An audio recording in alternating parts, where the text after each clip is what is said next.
Pelatih Timnas Indonesia, John Hetman, mulai memasang target tinggi untuk Piala Asia 2027. Pelatih asal Inggris itu percaya Indonesia bisa bersaing meski berada di grup berat bersama Jepang, Qatar, dan Thailand. Tentu ini bukan tantangan ringan. Jepang adalah langganan Piala Dunia. Qatar datang sebagai juara bertahan Piala Asia, sementara Thailand merupakan rival lama Indonesia di Asia Tenggara.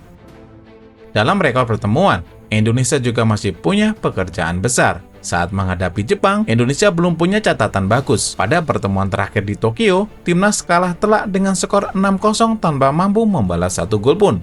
Hasil itu bahkan sempat jadi bahan sindiran supporter negara tetangga di media sosial. Qatar juga pernah merepotkan timnas lewat permainan disiplin dan organisasi yang rapi. Sedangkan Thailand lebih sering meraih hasil bagus saat menghadapi Indonesia. Meski begitu, pertemuan terakhir kedua tim berakhir imbang 2-2 pada final Piala AFF 2022. Karena itu, Hetman ingin timnas datang dengan mental bertarung, bukan sekadar pelengkap grup saja. Pada edisi sebelumnya, Indonesia berhasil mencetak sejarah dengan lolos ke babak 16 besar. Sekarang, harapan para supporter tentu lebih tinggi. Karena itu, Hetman menegaskan pemilihan pemain harus benar-benar sesuai kebutuhan tim. Menurutnya, Indonesia butuh skuad yang siap secara mental dan permainan. Apalagi nanti banyak pemain yang akan merasakan atmosfer besar Piala Asia untuk pertama kalinya. Tempo pertandingan bakal lebih cepat, tekanan lawan juga jauh lebih berat.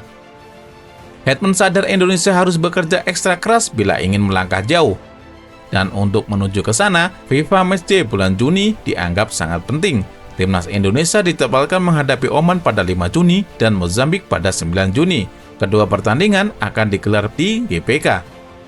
PSSI menargetkan 2 kemenangan dari laga tersebut. Selain untuk membangun kepercayaan diri tim, Indonesia juga ingin memperbaiki posisi ranking FIFA-nya. Saat ini, Indonesia berada di ranking 121 dunia, sedangkan Oman menempati ranking 79. Mozambik juga masih berada di atas Indonesia. Menariknya, Oman merupakan lawan yang memang diminta langsung oleh John Hetman. Dia bahkan sempat ingin menghadapi Oman 2 kali sekaligus, karena Oman dianggap cocok untuk menguji kekuatan Indonesia menghadapi tim-tim Asia. Rekor Indonesia saat menghadapi Oman juga belum terlalu bagus. Dalam 3 pertemuan terakhir, timnas hanya meraih 1 hasil imbang dan sisanya kalah. Hal itu membuat laga nanti bisa jadi ukuran sejauh mana perkembangan skuad Garuda. Sementara Mozambik dipilih setelah adanya komunikasi antara PSSI dan Federasi Sepak Bola mereka dalam Kongres FIFA.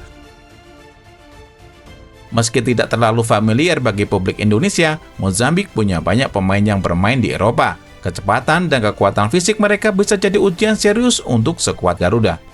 2 laga ini kemungkinan besar juga dipakai Hetman untuk membentuk kerangka utama tim menuju Piala Asia. Persaingan posisi pemain dipastikan bakal makin ketat, karena Hetman dikenal cukup berani memilih pemain yang sesuai kebutuhan taktiknya. Yang menarik untuk ditunggu tentu perubahan permainan timnas Indonesia nanti. Apakah tetap bermain agresif seperti sebelumnya, atau lebih hati-hati menghadapi lawan kuat Asia? Sebab di turnamen seperti Piala Asia, 1 kesalahan kecil bisa menentukan hasil pertandingan. Dan Hetman sendiri ternyata tidak ingin Indonesia berhenti di pencapaian 16 besar seperti edisi sebelumnya. Dia percaya timnas Indonesia punya peluang untuk melangkah lebih jauh, bahkan menargetkan masuk dalam semifinal di Piala Asia nanti. Tentu itu target yang tidak akan mudah dicapai. Tetapi Indonesia punya kesempatan membuat kejutan jika persiapannya benar-benar matang. Dan perjalanan menuju Piala Asia nanti mulai diuji dari sekarang.